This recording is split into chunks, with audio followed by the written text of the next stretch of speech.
오늘 본문이 무슨 내용을 다루고 있느냐 하는 것은 우리가 오늘 말씀이 시작되는 첫머리에 분명히 명시하고 있습니다.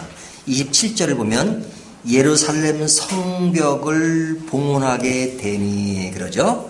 성벽을 봉헌하게 되니 하는 이야기는 지금 이야기가 성벽 재건이 끝나고 그것을 감사하는 봉헌하는 그런 모습이 주어진다 하는 것을 알려주고 있죠. 자, 이 봉헌식이 있을 때 어떤 사람들이 모이냐면요. 27절을 다시 보면요. 예루살렘 성벽을 봉헌하게 되니 각 처에서 레위 사람들을 찾아 예루살렘으로 데려다가 감사하며 그러죠. 자, 어떤 사람들이 왔습니까? 각 처에서 레위 사람들을 찾아왔다 이거죠. 그러니까 이들이 자발적으로 오기 전에 그들을 찾아서 데려왔다 하는 거죠. 그러니까 봉헌식을 하기 위해서는 사람들에게 알리고 그들을 일일이 찾아서 데려오는 그런 모습이죠. 그러니까 이 봉헌식을 아주 적극적으로 하는 것을 볼 수 있습니다. 그러니까 올 사람은 오고 오지 말 사람은 오지 말라가 아니라 아주 적극적으로 그들을 찾아가서 오게끔 연락을 한 거죠. 그리고 예루살렘을 데려다가 예루살렘으로 데려오는 초대했다는 이야기죠. 그러니까 이 봉헌식이 굉장히 큰 모습 속에서 사람들을 초대하면서 지금 이 내용이 전개되고 있습니다. 자, 이렇게 사람들이 초대된 그 내용이 무엇이냐? 다시 17절을 보면요. 예루살렘으로 데려다가 감사하며 노래하며 재금을 치며 비파와 수금을 타며 즐거이 봉헌식을 행하려 하매. 자, 이 봉헌식을 행할 때 지금 어떤 모습이 등장합니까? 각종 악기들이 등장하고요. 그 다음에 그들이 노래하며 감사한다. 그러죠? 자, 지금 이것이 지금 봉헌식이 진행되고 있는 거예요? 아니면 봉헌식을 하기 위해서 준비하고 있는 겁니까? 준비. 뭘 보고요? 행하려 하매 그러니까요. 하지만 실제로 준비하는 것이라기보다는 이 자체가 봉헌식이라고 말할 수 있습니다. 예를 들면 저희 교회가 예배 드리기 전이라고 말하기보다는 예배를 드릴 때 언제 드려요? 기도로부터 시작되는 것이 아니라 찬양으로부터 시작되죠. 그러니까 찬양은 예배를 준비하기 위한 것이 아니고 그때부터 이미 예배가 시작된 것입니다. 그러니까 저희 교회 예배 시간은 몇 시예요? 11시 30분이 아니고 11시 15분서부터 예배가 시작되는 겁니다. 우리가 옛날에 보면 우리 준비 찬송하겠습니다. 근데 이 준비 찬송이란 말이 사실은 그렇게 썩 어울리는 단어가 아니에요. 뭐 준비를 합니까? 그냥 마음으로는 준비하지만 딱 모이면 찬송 부르는 것부터 예배죠. 찬송이 예배를 준비하기 위한 하나의 그런 노래가 아니란 말이죠. 그러니까 이들도 실제로 노래하며 감사하며 재금과 비파로 하는 그런 모든 것들이 봉헌 준비 단계가 아니라 이미 봉헌이 시작된 것입니다. 이들이 왜 시작된 것인가 하는 것을 전 더 설명을 드리면요. 자, 이들이 지금 성벽이 재건이 됐으니까 이제 성벽 위로 그들이 이제 두 무리로 나눠서 행진을 하게 됩니다. 그 행진하는 내용이 31절을 보면요. 이에 내가 유다의 방백들을 성벽 위에 오르게 하고 또 감사 찬송하는 자의 큰 무리를 둘로 나누어 성벽 위로 대오를 지어 가게 하였는데 한 무리는 오른쪽으로 본문을 향하여 가게 하니 그들의 뒤를 따른 자는 누구다 이렇게 나오죠. 자, 지금 성벽을 쌓은 거죠. 성벽이라고 하는 것은 이렇게 담의 그 폭이 한 30cm, 40cm가 된다 그러면 그 벽 위로 사람이 걸을 수가 없잖아요. 하지만 성은 그 위로 사람이 지날 수 있도록 보통 한 3m는 넘습니다. 그렇죠? 만리장성에 가면 거기에 사람들이 막 다니잖아요.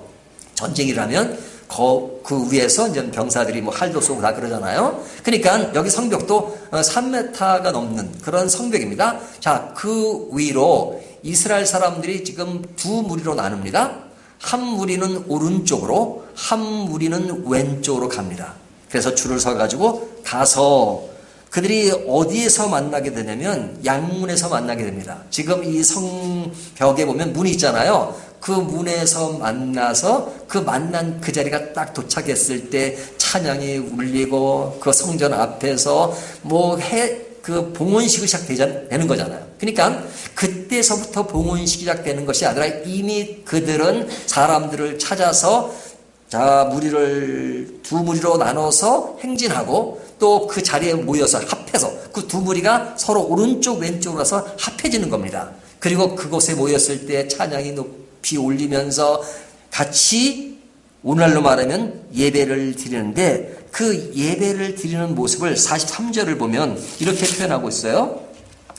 이날에 무리가 큰 제사를 드리고 심히 즐거워하였으니 이는 하나님이 크게 즐거워하게 하셨음이라 그러죠. 자, 이들이 모여서 지금 제사를 드리는데 엄청 즐겁고 기쁘게 제사를 드리고 있다라고 이야기를 하고 있는 거죠. 그러니까 이들의 봉헌식이야말로 정말로 축제장이라고 말할 수 있죠. 굉장히 기쁨 가운데 이루어지는 장이라고 볼 수 있습니다. 자, 그리고 나서 이제 이들이 이런 봉헌식을 드리고 난 이후의 이야기를 44절부터 47절까지 이야기를 합니다. 그러니까 이 뒤에 44절 이후는 봉헌식이 끝난 이후의 이야기입니다. 자, 끝났을 때 그들은 뭘 했느냐? 44절을 보면 그날에 사람을 세워 곡간을 맡기고, 자, 봉헌식으로 모든 그런 축제를 끝내고 그 다음에 사람을 세워서 곡간을 맡기고 그 다음에 제사장과 레위 사람들이 즐겁게 일할 수 있도록 그들을 도왔다. 그리고 그들이 그 일을 할 때 하나님을 섬기며 힘쓰고 찬양하며 봉사하며 즐거워했다 하는 이야기를 하죠.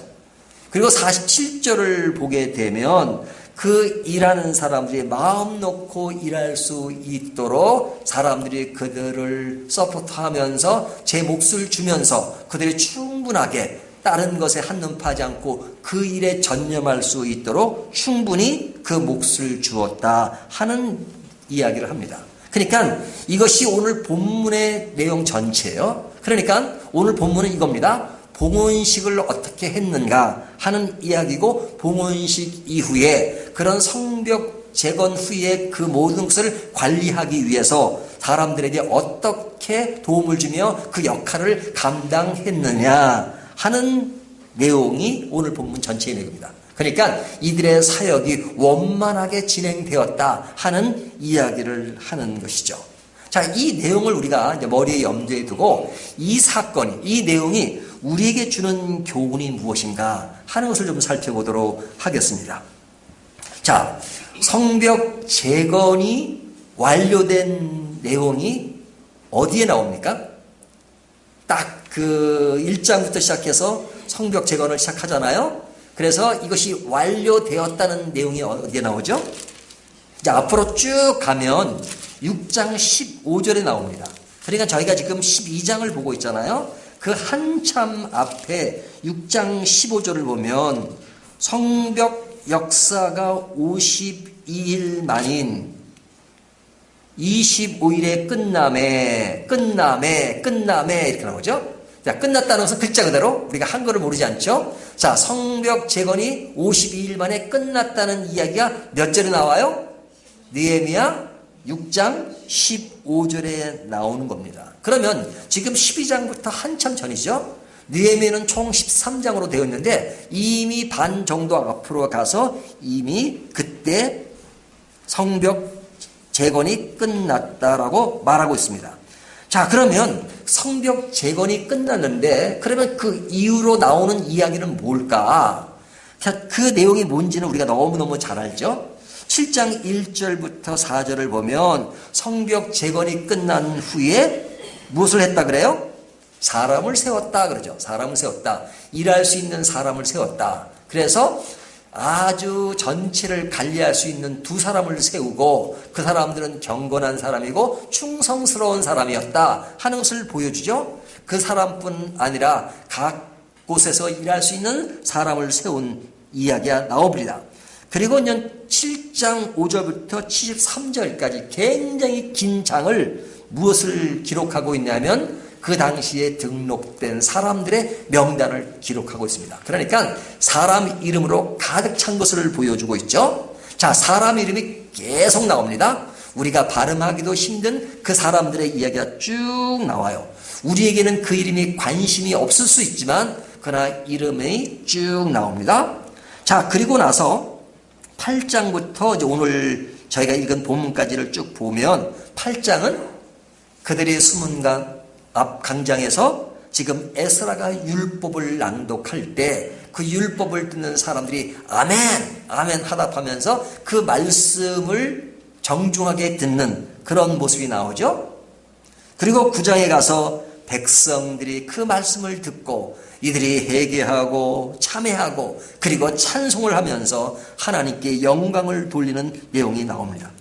그리고 10장에 가서 이들이 그런 찬양과 참회 속에서 이제 그들이 어떤 다짐을 하고 앞을 향해 가야 하겠는가 하는 언약문을 작성하죠. 그리고 서명하는 내용까지가 나옵니다. 이것이 10장의 내용이에요. 그리고 11장에 가서 예루살렘 성, 그 안에 사람들이 많지 않았기 때문에 사람들의 10분의 1이 예루살렘에게 거하게 되고, 자, 거하게 되는 사람들이 자원을 하고, 그래서 그것은 진짜 살기가 힘든, 아직까지는 미개척 지역이기 때문에 힘들지만 10분의 1의 사람들이 자원도 하고 추천을 해서 그들이 그곳에 머물게 되고 10분의 9 사람은 그 지역에서 살았지만 그들을 축복했다 하는 내용이 11장에 나오는 것이죠. 자, 그리고 이제 12장에 들어와서 지금 저희가 27절을 읽었지만 그 26절까지는 뭐가 나오죠? 제사장과 레위 사람들의 명단이 나옵니다. 자, 7장 5절부터 긴 장이 사람들의 명단이 나오듯이 여기 12장 1절부터 26절까지의 기한한 제사장과 레위 사람들의 명단이 나옵니다. 근데 이 명단을 보면 그들이 이제 기한할 때 1차 기한, 2차 기한, 3차 기한이 있잖아요. 그래서 1차 기한 때부터 사람들의 모습이 나와요. 명단이 나와요. 그래서 제일 먼저 기한한 사람이 누구였죠? 스룹바벨. 스룹바벨을 따라서 왔잖아요. 물론 많은 사람이 아닙니다. 하지만 스룹바벨이 사람들과 함께 와서 그들이 성전 재건에 힘쓰는 것을 볼 수 있죠. 1차 기한입니다. 그리고 2차 기한 때는 누가 중심이 돼서 오죠? 학사며 제사장인 에스라를 따라오잖아요. 그래서 2차 기한의 사람들의 목록이 나옵니다. 그리고 3차 기한은 누구가 온 거예요? 느헤미야가 온 것이죠. 그러니까 앞에 1차 기한, 그러니까 굉장히 시간이 지난 때 이야기서부터 쭉 사람들의 명단을 기록한 것입니다. 자, 이 명단이 기록되고 나서 오늘 저희가 읽은 27절부터 47절까지 내용이 이어서 나오는 겁니다. 그 나오는 내용이 뭐냐면 성벽 봉헌식입니다. 자, 그러면 성벽 봉헌의 사건은 이 지금 장에 나오지만 이미 성벽 봉헌이라고 하는 것은 성벽이 지어져서 감사합니다라고 그것을 축하하며 기념하는 것이잖아요. 근데 기념하는 것이 몇 장에 나왔다고요? 6장 15절. 6장 15절부터 긴 장 동안은 무엇에 관한 이야기예요? 그들이 하나님의 말씀을 듣고 기도하고 그 다음에 언약을 맺고 등등 그런 사건들이 나오잖아요. 참회하고 찬양하는 그런 내용으로 나오잖아요. 그렇다면 이런 내용을 길게 기록한 이유가 뭡니까? 이들의 목적은 성벽 재건이 목적이 아니에요. 우리가 느헤미야를 보면 늘 생각하는 것이 느헤미야는 성벽 재건의 사건을 다룬 것이다 이렇게 이야기하잖아요. 하지만 성벽 재건이 본 핵심이 아니란 말이죠. 성벽 재건을 왜 한 거예요? 그들이 이스라엘 땅에 들어와서 마음껏 하나님을 섬길 수 있고 제사할 수 있고 하나님을 더 가까이 할 수 있도록, 그러려면 성벽을 쌓아서 또 침입을 막아야 되고 오로지 하나님을 더 섬길 수 있도록 성벽 재건을 한 거잖아요. 그러니까 성벽 재건은 보조수단이지 그것이 본질이 아니란 말이죠. 본질은 뭐예요? 성벽은 재건됐는데 그들이 하나님을 믿지 않고 회개하지 않고 하나님을 예배하지 않고 제사하지 않는다면 그 성벽 재건의 의미는 없어요. 성벽 재건의 의미는 하나님을 더 잘 믿게 하기 위한 보조수단이란 말이죠. 근데 이 보조수단이 목적이 되면 안 되는 거죠. 그러니까 이 사건을 통해서 우리에게 보여주는 것은 진정한 것은 하나님을 찬양하는 것이다. 하나님을 예배하는 것이다. 하나님을 따르는 것이다. 하나님 앞에 늘 감사하는 것이다. 그것이 더 중요하기 때문에 성벽 재건이 6장 15절에 나오고 쭉 그 중요한 이야기를 하고 나서 12장 27절 이후에 성벽 봉헌식의 이야기가 나오는 것입니다. 그러니까 무엇이 더 중요하다? 이들의 관심은 성벽 재건 자체보다도 하나님을 예배하고 감사하고 찬양하는 것이 더 중요한 것이었다고 우리에게 교훈하는 것입니다. 자, 이것이 이제 우리가 겉으로 보여진 교훈의 모습이에요. 근데 이런 교훈 속에는 또 보이지 않는 내용이 있습니다. 자, 보이지 않는 내용이 뭘까요? 자, 이 성벽을 재건할 때 이 일들 하나하나 진척되는 것이 쉬웠습니까? 어려웠습니까? 어떤 사람은 쉬웠다 이렇게 말해요. 왜 쉬웠다고 말하냐면 52일 만에 완성됐으니까. 그러니까 이 52일이라고 하는 시간은 굉장히 짧은 시간 안에 성벽이 재건된 것입니다. 성벽이 그냥 이렇게 가볍게 담 정도 쌓는 것이 아닙니다. 성벽이라고 하는 것은 전쟁이 일어날 때 그 성벽을 통해서 막는 거잖아요. 그러려면 최소한 폭이 3m가 넘는, 그리고 전체 길이가 보통 학자들의 이야기는 6km가 넘고 8km가 됐을지도 모른다 하는 긴 그 길을 다 닦는 겁니다. 근데 사람들이 많이 동원되지만 그것을 52일 만에 짓는다는 것은 그렇게 쉬운 일이 아니에요. 그리고 그 당시에 이스라엘 조건은 굉장히 안 좋은 조건입니다. 이스라엘 백성들이 바벨론의 포로가 되어서 140년이 지난 시간 동안 그 예루살렘은 거의 폐허가 된시피 초라한 그런 상황 속에 놓여 있는데 그들에게는 자재나 또 모든 여건이나 그것에 산 사람들이 오래 있지 않았기 때문에 모든 조건이 좋지 않았은 상황 속에서 그것이 52일 만에 주어졌다는 대단한 성과를 이룬 것이죠.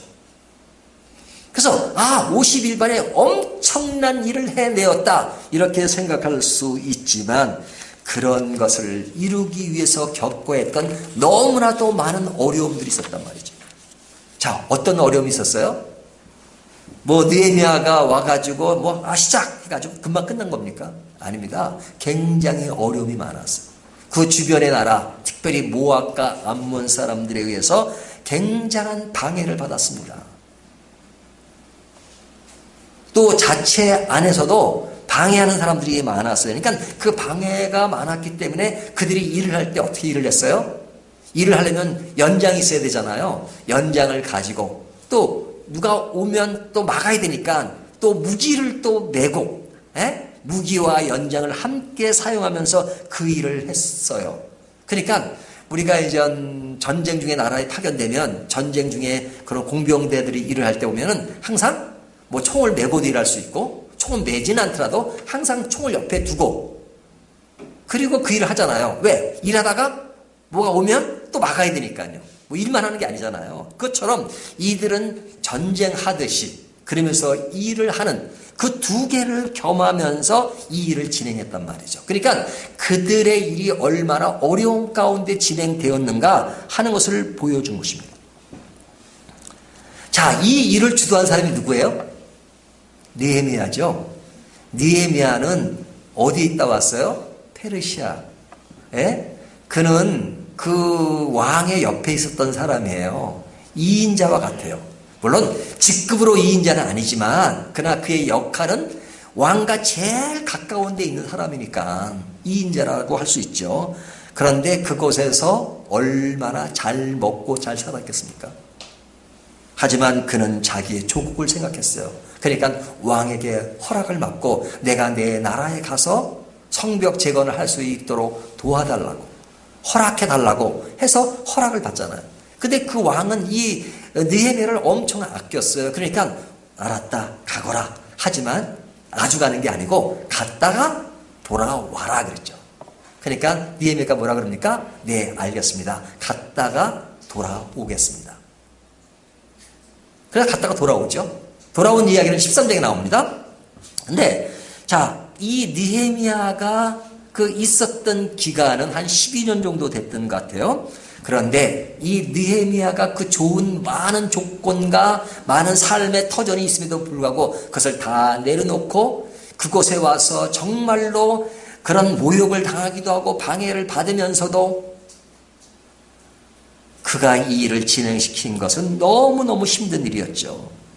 하지만 그는 그 힘든 일이지만 견디면서 그 일을 해낸 것입니다. 그렇다면 우리는 완성된 52일만 생각할 수 있지만 그 52일이 되기까지는 너무나도 많은 어려움과 힘든 여건 속에서 그 일이 완성되었다는 것. 사람들은 나타난 결과만을 가지고 생각할 때가 많지만 그 속에 그것까지 오는 시간까지의 그 어려웠던 것들을 무시할 때가 참 많잖아요. 그 어려움을 다시 한번 생각하는 겁니다. 그러니까 나타난 52일뿐만 아니라 보이지 않는 그 시간이 얼마나 힘들었던 시간들인가 하는 것을 보여줍니다. 자, 어떻든 힘든 과정 속에서 느헤미야는 52일 만에 성벽 재건을 완료했습니다. 자, 그렇다면 느헤미야는 힘든 시간을 보냈지만 이제 그 일을 완수했으니까 뭐 할 수 있어요? 보통 사람이라면 자, 어려운 일을 해치고 그 일을 완성한 그 사람은 뭐가 돼요? 영웅이 될 수 있잖아요. 승리자가 될 수 있고, 와, 이 느헤미야라는 사람은 정말로 능력 있는 사람이야. 어려운 여건 속에서도 이 일을 52일 만에 해낼 수 있다니. 그러니까 이때 느헤미야가 나서지 않더라도 사람들이 그를 영웅으로 만들 수 있습니다. 어떤 사람은 사람들이 안 만들어주니까 스스로 만들려고 애를 쓰죠. 스스로. 요즘이 아니라 옛날에 유행했던 말이잖아요. PR. 그게 뭐예요? 피할 것은 피하고 알릴 것은 알린다. 이게 무슨 소리라는 말입니다. 자, 피할 것은 피하고 알릴 것은 알린다. 알릴 것이 뭐예요?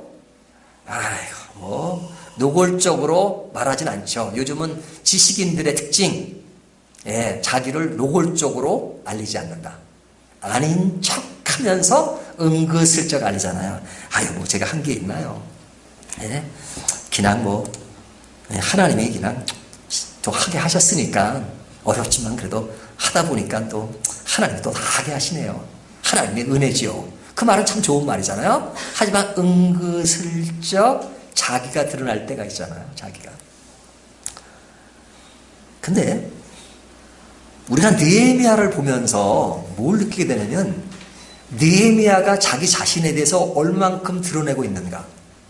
자, 이 느헤미야는 누가 주인공이에요? 인간적으로 보면 느헤미야가 주인공입니다. 근데 느헤미야가 주인공처럼 보입니까? 여러분 어떠세요? 느헤미야를 지금 쭉 보잖아요. 13장까지 보면서 진짜 느헤미야가 주인공이다. 각 장마다 느헤미야로 가득 찬다. 이렇게 느껴지십니까? 느헤미야 명단이 막 나옵니까? 물론 느헤미야가 스스로 쓴 거니까 1인칭으로 말할 때 있고 3인칭으로 말할 때도 있습니다. 하지만 느헤미야가 느헤미야. 옛날 전두환 대통령 당시에 저는 그 당시 영국에 있었는데 뭐가 유행이냐면 땡전 이런 말이 유행이었어요. 땡전. 그래서 땡전이 뭐냐 그랬더니 이 뉴스 때 땡 하고 나잖아요. 9시쯤 땡 하면 전두환 대통령 이렇게 나오는. 그러니까 땡 하면 전두환 나온다 그래가지고 땡전이라 땡전. 하여튼 뉴스만 나오면 땡 하면 전 이렇게 나온다. 땡전이라 그랬던 거예요. 자기를 알리는 그런 것이 정치하는 사람 특별히 더 그렇잖아요. 근데 느헤미야는 땡르 있나요? 그 당시는 방송이 없었으니까 그럴 수 있지만 느헤미야를 자세히 읽어보세요. 느헤미야가 자기를 돌출시키고 자기를 드러내는 것이 많지 않습니다. 많지 없어요. 제가 볼 때는. 제가 이번에 느헤미야를 읽으면서 이 느헤미야라는 인물을 다시 한번 생각해 봤어요. 야, 이 느헤미야라는 사람이 생각만큼 사람들에게 알려지지 않았다. 우리가 성경에 위대한 인물로서 아브라함, 다윗, 많은 사람이 나오지만 이 느헤미야에 대해서 그렇게 아주 큰 인물로 등장하지는 않습니다. 느헤미야가. 하지만 느헤미야 13까지 읽어보면 야, 이 느헤미야가 굉장한 사람이다. 왜 굉장한 사람이냐? 이런 중요한 일을 했음에도 불구하고 그가 성벽을 52일 만에 완성한 그것보다 더 중요한 일은 그가 영적인 것에 관심을 가지고 신앙적으로 그 민족에게 영적인 것을 바로 심어준 그런 위대한 인물임에도 불구하고 그는 자기를 그렇게 노출시키지 않습니다. 자기를 노출. 늘 말을 하면 하나님께 영광, 하나님을 찬양, 그리고 자기는 쑥 빠져요. 쑥 빠져요. 그러면 쑥 빠지는 느헤미야는 그냥 열심히 일을 하지 않았는가? 아닙니다. 엄청 열심히. 자기가 그 좋은 자리 있는 걸 다 버리고 그리고 진짜 밑바닥으로 내려가서 얼마나 열심히로 그 일을 완성합니까? 굉장한 사람이죠. 자, 그가 굉장한 사람이라는 것을 어떻게 증명할 수 있느냐? 자, 느헤미야는 뭐가 많이 나와요? 명단이 많이 나와요. 명단. 사람들의 명단. 그래서 지금 명단 얘기했죠? 자, 7장 5절서부터 73절까지 굉장히 긴장은 누구의 명단이에요? 그 일에 수고한 사람들의 명단입니다. 그리고 뒤에 12장에 와서 1절부터 27절까지 누구의 명단이에요? 많은 사람들의 명단이 나옵니다. 자, 이 명단을 드러내는 이유가 뭡니까? 느헤미야가 자기를 드러내는 것에 초점을 둔다면 사람들의 명단은 다 빼버립니다. 그렇죠? 아, 사람들이 수고하신 게 아니고 내가 수고했다. 그렇잖아요? 우리가 어떤 일을 완수할 때 그 대표적인 인물 있잖아요. 저는 옛날에 우리 한글을 만드신 분이 세종대왕이라고 배웠어요. 어렸을 때. 세종대왕이 혼자서 그 한글을 다 만든 줄 알았어요. 세종대왕이 직접 한글을 만든 거 아니죠? 많은 학자들이 모여서 만나고 그런 모든 학자들이 일을 할 수 있도록 도운 사람이 세종대왕이고 세종대왕이 것이 다 완성됐을 때 발표하고 그 당시에 왕으로 있으니까 세종대왕이 한글을 만들었다 이렇게 말하는 거지 세종대왕이 실제 만든 게 아니잖아요. 그러면 그 한글을 만들기까지 봉헌했던 사람들, 우리가 대표적인 학자들 이야기가 나오지만 그 학자들만 있었어요. 이름이 드러난 학자들 외에 그 밑에 너무나도 많은 사람들이 그 일에 열중하지 않았겠어요? 그 사람의 명단은 없죠. 알려지지 않았죠. 하지만 명단이 알려지지 않았다고 해서 그 사람들이 없었던 건 아니죠. 그 사람들이 도리어 그 밑바닥에서 올라가는 복사도 하고 모두 자료도 수집하고 하는 일을 한 사람들의 그 업적이라는 굉장한 것이잖아요. 하지만 드러난 사람들은 몇 사람이죠.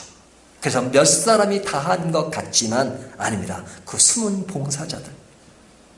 숨은 사람들의 이야기가 너무너무 중요한데 우리들은 그 숨은 사람들의 이야기를 외면할 때가 참 많아요.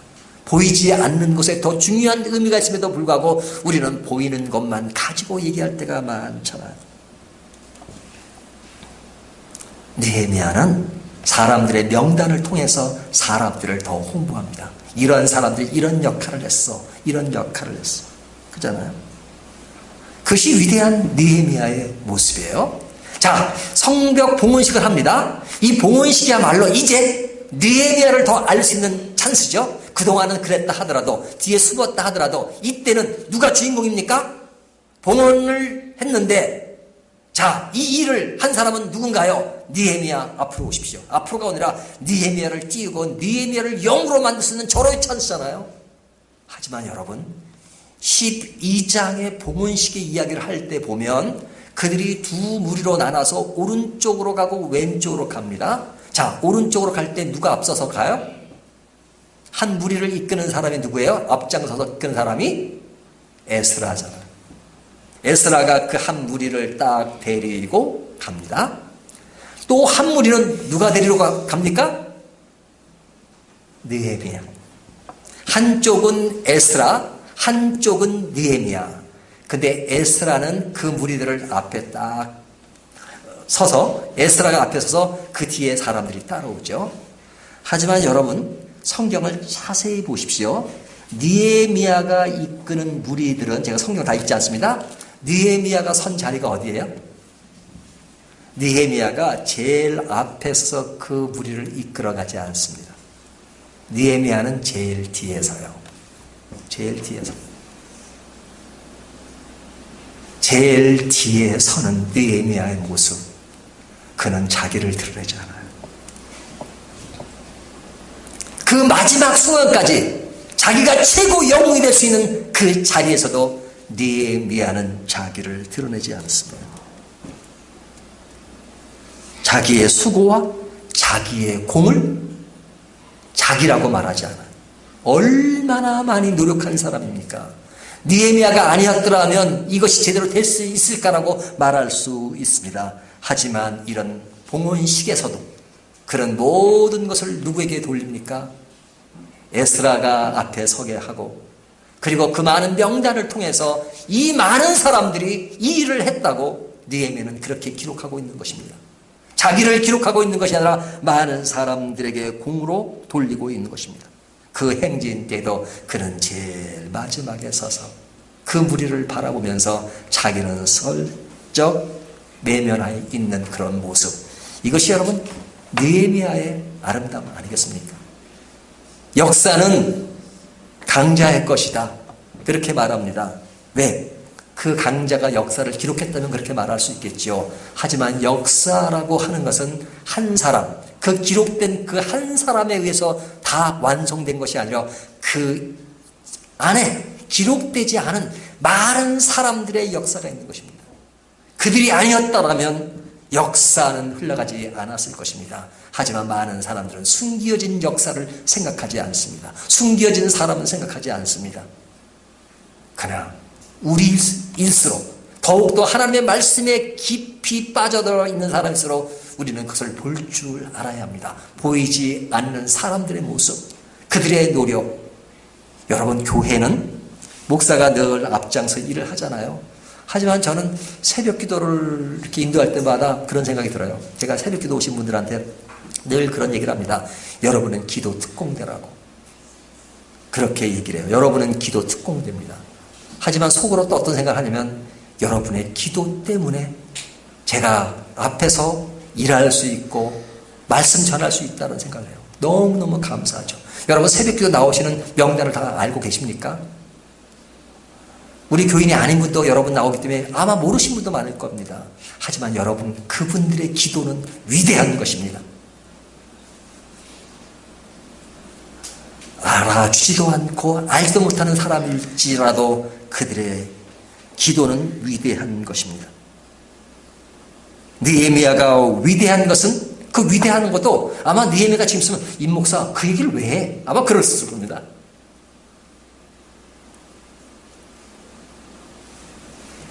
근데 느헤미야는 모든 공을 사람에게 돌릴 뿐 아니라 그는 마지막에 늘 모든 공을 누구에게 돌립니까? 하나님께 돌리죠. 하나님께 예배하고 하나님께 영광을 돌리고 하나님, 그리고 자기는 빠져 있습니다. 모든 고백 속에 하나님이 기뻐하는 것, 하나님이 즐거워하는 것, 하나님이 영광을 받으시고 하나님이 예배를 받는 그 모든 것에 초점이 있습니다. 그렇기 때문에 그는 성벽을 재건하고도 6장에 재건하고도 12장까지 그 이야기를 쓰는 겁니다. 왜? 하나님이 주인공이시니까. 하나님이 하셨으니까. 하나님이 위대하시니까. 하나님이 위대하시다면 나라는 존재는 빠져 있어도 아무런 유감이 없습니다. 또 그것이 당연한 것입니다. 실제로 따지고 보면 내가 한 것이 아니라 하나님이 하신 것이니까. 그렇게 생각할 수 있는 사람, 이것이 섬김의 진실을 아는 사람의 모습이라고 할 수 있습니다.